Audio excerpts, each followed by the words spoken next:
नमस्कार जय जौहर साथियों, आप देख रहे हैं छत्तीसगढ़ तक। मैं हूं आपके साथ पूजा शर्मा और मेरे साथ है मेरे सहयोगी मयंक ठाकुर।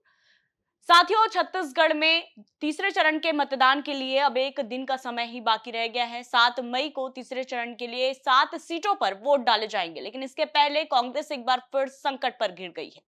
कांग्रेस के एक दिग्गज नेता ने कांग्रेस के छत्तीसगढ़ के दिग्गज नेता पर एक बड़ा आरोप लगाया है और उस आरोप ने ना सिर्फ छत्तीसगढ़ बल्कि दिल्ली की राजनीति को भी हिलाकर रख दिया है।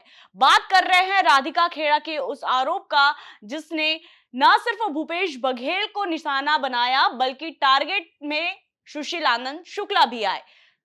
राधिका खेड़ा ने एक दिन पहले पार्टी से इस्तीफा दिया, जिस समय उन्होंने ये कहा कि बड़े दुखी मन से मैं 22 साल तक कांग्रेस में सेवा देने के बाद अब इस पार्टी से इस्तीफा दे रही हूं। बहुत सारी जो है दिक्कतों का सामना मुझे पार्टी में करने को मिला था। धर्म के नाम की राजनीति का जिक्र भी उनके इस बयान में देखने को मिला, जहां पर उन्होंने कहा कि राम भगवान को मानने की या रामलला के दर्शन करने की मुझे इतनी बड़ी सजा मिली कि लगातार मुझे दुर्व्यवहार का भी सामना करना पड़ा। ये राधिका खेड़ा ने अपने बयान में कहा और अब पार्टी से इस्तीफा देने के बाद एक बहुत बड़ा आरोप कहें या गंभीर आरोप हम कहें, राधिका खेड़ा ने लगाया है भूपेश बघेल पर। और जिस तरह से हम देख पा रहे हैं कि खुद अपने लिए यहां पर जमीन तलाशने में जुटी है कांग्रेस। विधानसभा चुनाव में जिस तरह से करारी हार का सामना करना पड़ा, उसके बाद लोकसभा चुनाव में 2 सीटें उनके हाथ पे है और इस बार वो चाह रहे थे कि अब ये जो 2 सीटों का आंकड़ा है वो थोड़ा बढ़ जाए।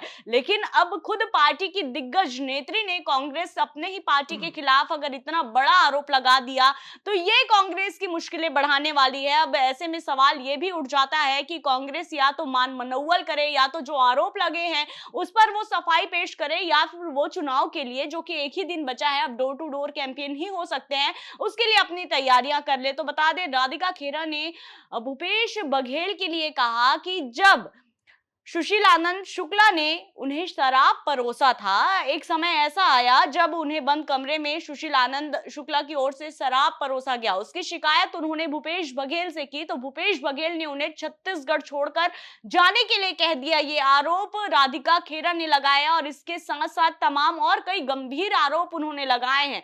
अब उनके इस आरोप से कांग्रेस की मुश्किलें कितनी बढ़ सकती हैं, क्या इसका प्रभाव लोकसभा चुनाव में पड़ सकता है, इस पर हम चर्चा करेंगे। और मयंक, मैं आपकी ओर रुख करना चाहूंगी। बताइए कि देखिए, कांग्रेस वैसे भी अभी अपने ही पार्टी के अंतःकलह से जूझ रही है। बिखराव की स्थिति काफी ज्यादा हमको देखने को मिल रही है कांग्रेस में। और जैसे तैसे लोकसभा चुनाव में भी अगर हम देखें, किसी भी स्टार प्रचारक की जितनी लिस्ट थी उतनी बड़ी लिस्ट के हिसाब से कोई स्टार प्रचारक यहाँ नहीं आए और अपना वोट निपटाने के बाद, दूसरे चरण का वोट निपटाने के बाद भूपेश बघेल ही कमान संभाले नजर आए और उन्होंने सातों लोकसभा सीट पर जाकर अपने प्रत्याशियों के लिए वोट मांगी। लेकिन इस बीच अब भूपेश बघेल पर ही आरोप लगा। आरोप ये कि जो राष्ट्रीय प्रवक्ता है राधिका खेड़ा ने ये कहा कि भूपेश बघेल के पास जब वो अपनी समस्याएं लेकर गई, जब उन्हें शराब परोसा गया, उनके साथ दुर्व्यवहार किया गया, तो इसकी शिकायत उन्होंने ना सिर्फ भूपेश बघेल, पवन खेड़ा का भी जिक्र उन्होंने किया, राहुल गांधी को भी इस बात का पता होने की बात उन्होंने कही। और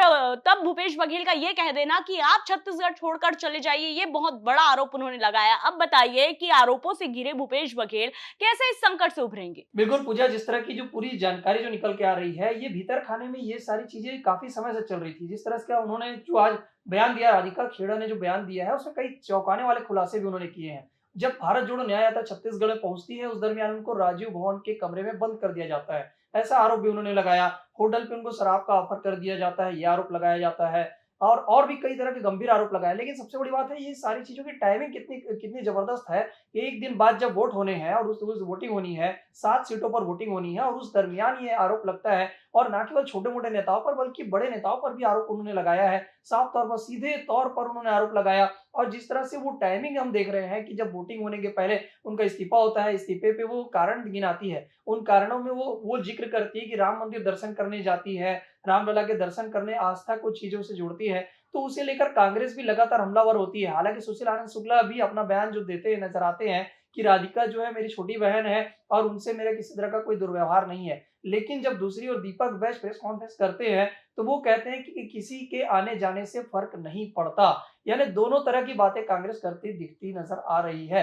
लेकिन लोकसभा चुनाव की 7 सीटों पर जो वोटिंग होनी है और कांग्रेस के भीतर जो मचा हुआ घमासान जो है खुलकर सामने आ रहा है और दिल्ली दरबार तक प्रेस कॉन्फ्रेंस हो रही है, तो निश्चित तौर पर कांग्रेस के लिए ये चीजें बिल्कुल आसान नहीं है। और दूसरी ओर कांग्रेस की ओर से जब ये बयान आ रहा है किसी के आने जाने से फर्क नहीं पड़ता, तो जब फर्क नहीं पड़ता तो कांग्रेस की नेत्री दिल्ली में आकर जब प्रेस कॉन्फ्रेंस करती है और कांग्रेस पर बड़े-बड़े आरोप लगाती है, तो निश्चित तौर पर कांग्रेस के भीतर खाने में सब कुछ ठीक नहीं चल रहा है पूजा।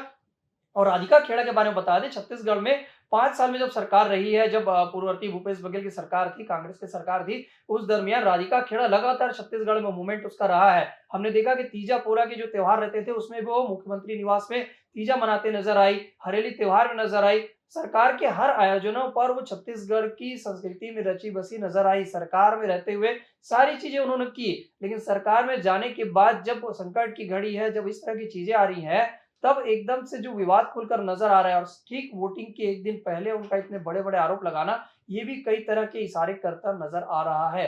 दूसरी ओर कांग्रेस की तरफ से भी दोहरा बयान आ रहा है। कांग्रेस के जो प्रवक्ता है सुशील आनंद शुक्ला, जिसे राधिका खेड़ा ने सुशील नहीं दुशील कह दिया है, यानी सुशील नाम लेने से भी बचा है और उस पर कई गंभीर आरोप लगाए हैं। शराब परोसने तक की बात कही है और जो है कई तरह के ऑफर करने की बात कही है और तो राजीव भवन में बंद करने तक की बात भी कही है। लेकिन सबसे बड़ी बात उनके आरोपों पे एक चीज़ देखने को मिल रही है पूजा, जिस तरह से उन्होंने बताया है, जो उनके जो प्रेस कॉन्फ्रेंस आई राधिका खेड़ा की, उसमें इन्होंने कहा कि ये चीज़ें आज भले भीतर खाने से बाहर आ रही है, लेकिन इस चीज़ों को लेकर वो लगातार पार्टी फोरम में शिकायत कर रही थी। लेकिन जो है चाहे प्रदेश प्रभारी सचिन पायलट की बात हो, प्रदेश अध्यक्ष दीपक बैज की बात हो और तो और उन्होंने भूपेश बघेल की भी बात कही है, लेकिन उन उन चारों सभी लोगों को शिकायत करने के बाद भी कोई सुनवाई उनकी नहीं होना, ये निश्चित तौर पर कई तरह के सवाल खड़े करता है पूजा।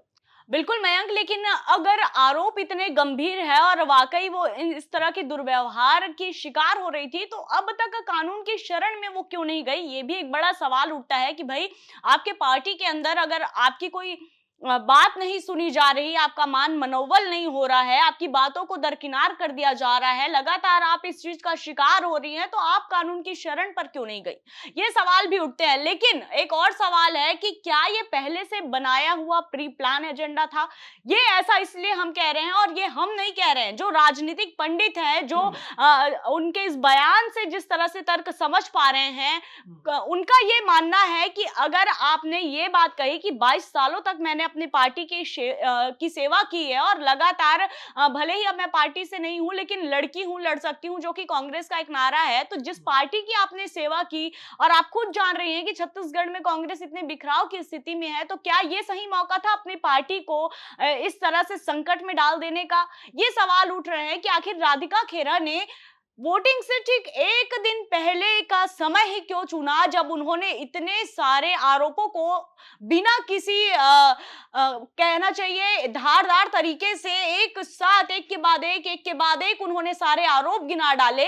तो अगर ये चीजें पहले से थी तो चुनाव का इंतजार ही क्यों किया जा रहा था? अगर वो लंबे समय से इन समस्याओं से जूझ रही थी, इस तरह की बातों से जूझ रही थी, तो आखिर वोटिंग के एक दिन पहले ही ऐसा क्या हुआ जब वो यहाँ पर इतनी गंभीर आरोपों को लेकर आती हैं और सिर्फ भूपेश बघेल के लिए वो इतनी बड़ी बात कह देती हैं? और यहाँ तक कि उनके ट्विटर पे भी हमको देखने को मिला था जब उन्होंने लिखा, दुशील के लिए कका का मोह एक लड़की की इज्जत से बढ़कर है। यानी दुशील की बात अगर हम कहें तो सुशील आनंद, जैसे आपने कहा, और कका सभी जानते हैं कि कका यानी कि भूपेश बघेल ही छत्तीसगढ़ में कका के नाम से प्रसिद्ध है।